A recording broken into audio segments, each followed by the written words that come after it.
जय हिंद दोस्तों।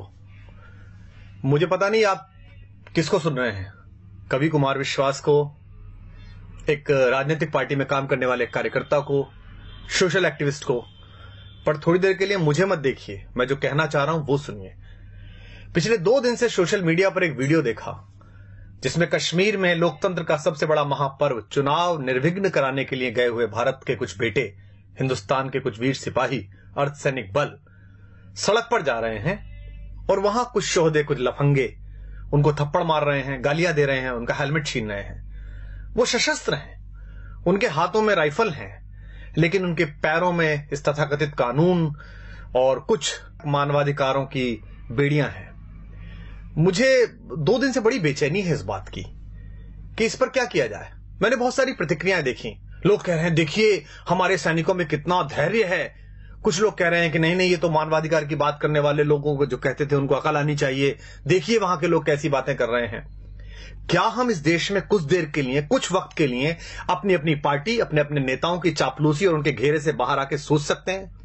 क्या हम ये सवाल कर सकते हैं कि एक राज्य में, केंद्र में एक जैसी सरकार होने के बाद, सारी शक्ति होने के बाद भी हिंदुस्तान के किसी बेटे पर एक लफंगा हाथ कैसे उठा देता है? और क्या हम ये सोच सकते हैं कि इस देश के लोकतंत्र का महापर्व मनाने के बाद अगर 6% वोट कश्मीर में कास्ट हो रही हैं तो इसके केवल 2 कारण हो सकते हैं, या तो भय है या भरोसा नहीं है। या तो लोगों को भय है कि अगर वो वोट डालने निकलेंगे तो अलगाववादी ताकतें उन पर हमला करेंगी, या उन्हें हमारी लोकतांत्रिक व्यवस्था में भरोसा नहीं है। और दोनों में ही हमको चिंता करनी पड़ेगी कि हम कश्मीर के साथियों को भरोसे में कैसे लें कि वो लोकतंत्र के माध्यम से मुख्यधारा में आए, या अलगाववादियों को इतना भय कैसे हो कि अगर तुमने किसी पर हाथ उठाया, उंगली उठाई तो तुम्हारी खैर नहीं होगी।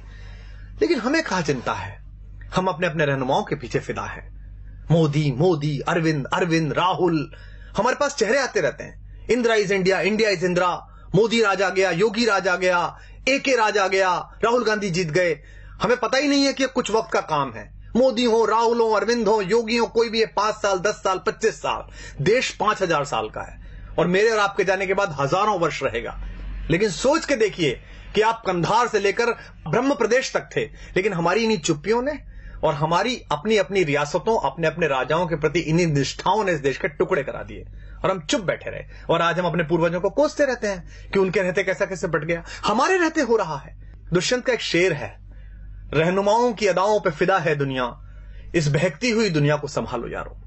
प्रधानमंत्री मेरे भी हैं, गृहमंत्री मेरे भी हैं। सदन में बोलने से काम नहीं चलेगा, बाहर एक्शन करके दिखाना पड़ेगा। हमारा एक बेटा वहां जासूसी के आरोप में पकड़ लिया है, बाहर से उठा के ले आए, बंद कर लिया है। हम सदन में चिल्ला रहे हैं, हम सड़कों पे चिल्ला रहे हैं, हम फेसबुक पे आउटरीच दिखा रहे हैं पाकिस्तान के खिलाफ। हम अमेरिका की तरफ मुंह करके कह रहे हैं कि आप पाकिस्तान को आतंकवादी देश घोषित कर दीजिए। क्यों? आपने कर दिया, आप कर दीजिए। सबसे पहले बैठिए पार्लियामेंट में और कहिए कि पाकिस्तान आतंकवादी देश है, हम इससे बातचीत नहीं करेंगे। लेकिन आपने तो उसे मोस्ट फेवर्ड नेशन का बिजनेस स्टेटस दे रखा है। कलेजे पे हाथ रख के बताइए, आप में से कितने लोग हैं जो पाकिस्तान से प्याज नहीं आई तो भूखे मर जाएंगे? आप में से कितने लोग हैं कि अगर पाकिस्तान से कपास नहीं आया तो वो ठंड में मर जाएंगे? और मरते हैं तो मर जाएं हम महाराणा प्रताप की कहानियां पढ़कर बड़े हुए हैं, जहां लोगों ने घास की रोटी खाकर अपने स्वाभिमान, अपनी स्वतंत्रता, अपनी निजता की रक्षा की है। क्या हो जाएगा इन प्रतिबंधों से? अगर नहीं आएगी प्याज, नहीं आएगी वहां से कपास, तो क्या हो जाएगा? भारत के अभूतपूर्व राष्ट्रपति APJ अब्दुल कलाम साहब ने तय किया कि भारत की अस्मिता का प्रतीक एक बार परमाणु विस्फोट करके देखा जाए। पोखरण में परमाणु विस्फोट हुआ, पूरी दुनिया ने हम पर प्रतिबंध लगाए, इसी अमेरिका ने हम पर प्रतिबंध लगाए। राष्ट्रवाद के प्रबल समर्थक और राष्ट्र नायक पंडित अटल बिहारी वाजपेयी देश के प्रधानमंत्री थे। उन्होंने सदन के अंदर कहा, हम भूखे रह लेंगे लेकिन हम अपने आत्मसम्मान से समझौता नहीं करेंगे। क्या हो गया हमारा? लगा लिए इस अमेरिका ने प्रतिबंध। उसके बाद हाथ जोड़कर इसी भारत के बाजार के दरवाजे पर आना पड़ा ना अपना माल बेचने के लिए।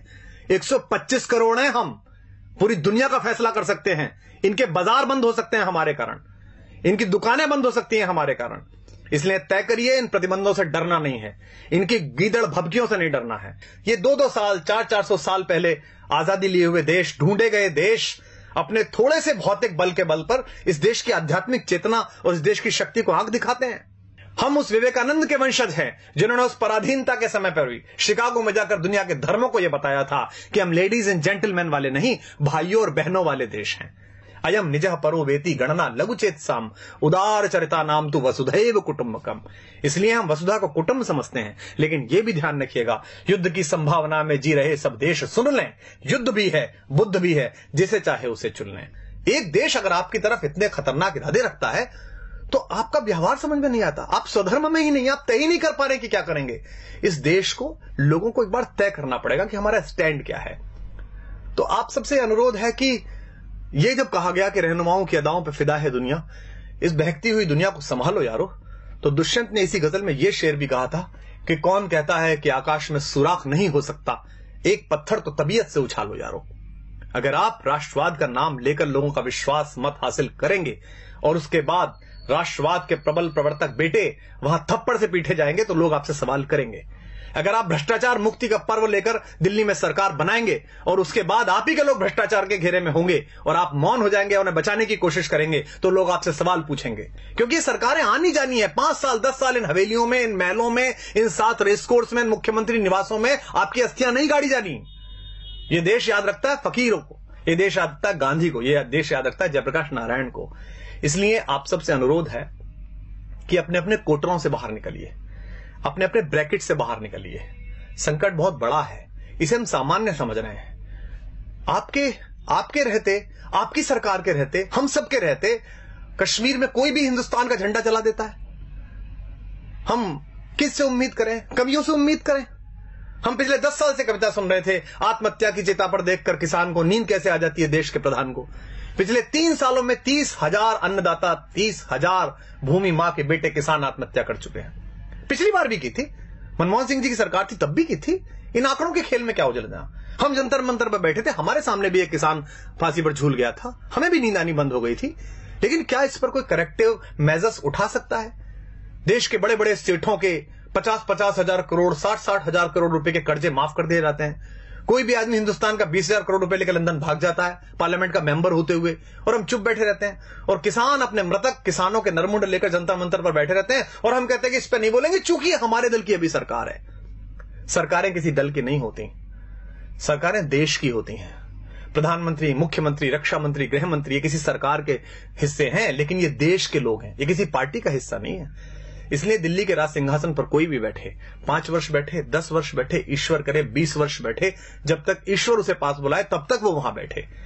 लेकिन आम नागरिक होने के नाते इस पर सवाल उठाना शुरू करिए, अपनी अपनी राजनीतिक कैंचुलियों से बाहर निकलिए। अन्यथा इकबाल ने एक शेर कहा था, हमने उसे गंभीरता से नहीं लिया और आज हम भारत, पाकिस्तान, बांग्लादेश के 3 टुकड़े देखते हैं। इकबाल ने जब यह शेर कहा था तब बर्मा से लेकर कंधार तक सिर्फ हम थे, हिंदोस्तान थे, सिंध नदी के आर पार पूरा भारत था। इकबाल ने कहा था, वतन की फिक्र कर नादा, मुसीबत आने वाली है, तेरी बर्बादियों के मशवरे हैं आसमानों में, न संभलोगे तो मिट जाओगे हिंदुस्तान वालों, तुम्हारी दास्तां तक भी न होगी दास्तानों में। पिछली सरकार पाकिस्तान से बात करती थी तो हम सब लोग और विपक्ष के लोग कहते थे कि देखिए कैसी सरकार है, पाकिस्तान हमले कर रहा है, हम उससे बातचीत कर रहे हैं। बातचीत होनी चाहिए, लोकतंत्र में महत्व यही है कि आप बातचीत करते रहें। लेकिन अब कोई भी अचानक पाकिस्तान चला जाता है, लाशें आती रहती हैं, पठानकोट पे हमला होता है। जिस आईएसआई को हम 40 साल कहते रहे कि हमारे देश में अस्थिरता फैला रही है, आतंक फैला रही है, उस आईएसआई की टीम बुलाकर और हमारे सैनिकों की अगवानी में सिंहों की पेशी करवा दी कुत्तों के दरबारों में। वो पठानकोट में ढूंढने के लिए गए कि हत्याएं ठीक से हो गई कि नहीं हो गई, और उसके बाद उन्होंने जाकर कह दिया रावलपिंडी में कि वो आप ही ने खुद ने कर लिया होगा। हमारा स्टैंड क्या है? हम कहना क्या चाहते दुनिया से? ये देश के सारे कारपोरेट मिलकर एक कॉर्पस फंड नहीं बना सकते जिसमें एक फेंसिंग हो जाए, जिसमें हम उनसे संबंध नहीं रखें? क्या अगले 10 साल 20 साल हम ये भूल सकते हैं कि हमारे आसपास कोई पाकिस्तान नाम का राष्ट्र भी है? हम कभी क्रिकेट खेलते हैं, कभी नहीं खेलते हैं, कभी गुलाम अली को सुनते हैं, कभी नहीं सुनते हैं। उधर से गजल आ जाती है तो हमारी राष्ट्रीयता प्रभावित हो जाती है। धर्मशाला में क्रिकेट खेलनी है उनके साथ और इससे पैसा मिलेगा बीसीसीआई को, इससे कुछ सेठों के धंधे चलेंगे, कुछ लोगों के चेहरे चमकेंगे, तो हम कहते हैं नहीं, खेल तो होता रहना चाहिए, ऐसे संबंध क्यों खत्म करें?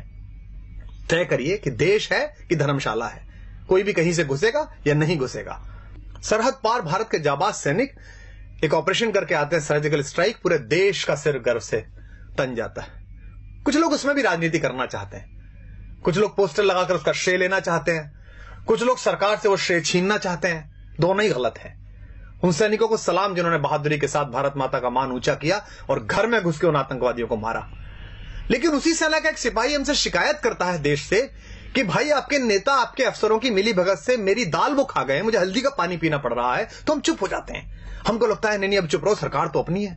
वो सिपाही किसका है, सरकार का कि भारत का? वो सिपाही भारतीय जनता पार्टी, आम आदमी पार्टी या कांग्रेस का नहीं है, वो हिंदुस्तान का सिपाही है। अगर आपने उसके हक में बोलना बंद कर दिया तो हिंदुस्तान की माएं अपने बेटों को सजा के सरहद पे भेजना बंद कर देंगे। आप नहीं जाते लड़ने, सैनिक जाता है।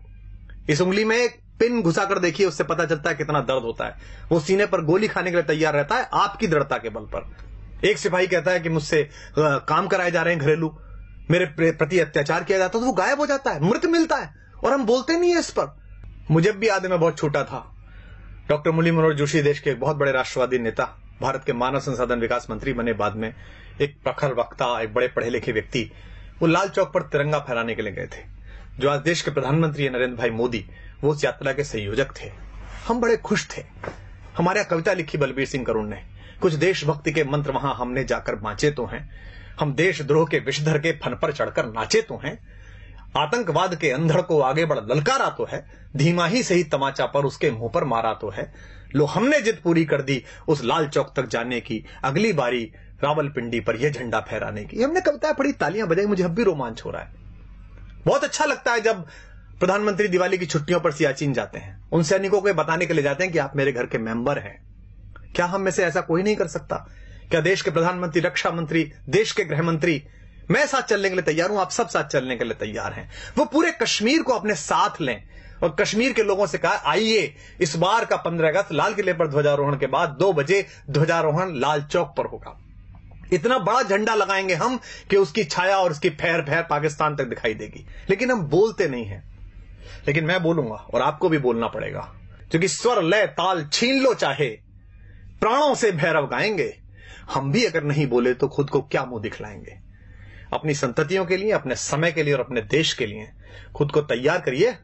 अन्यथा ध्यान रखिएगा, जो देश, जो समाज अपने वर्तमान की समीक्षा नहीं करता, उसे इतिहास तो आदर देता ही नहीं है, भविष्य भी उसके लिए रास्ता देने से इनकार कर देता है। तो आप सबसे अनुरोध है, ये कष्ट साझा है, मेरा भी है, आपका भी है, क्योंकि न तेरा है न मेरा है, ये हिंदुस्तान सबका है।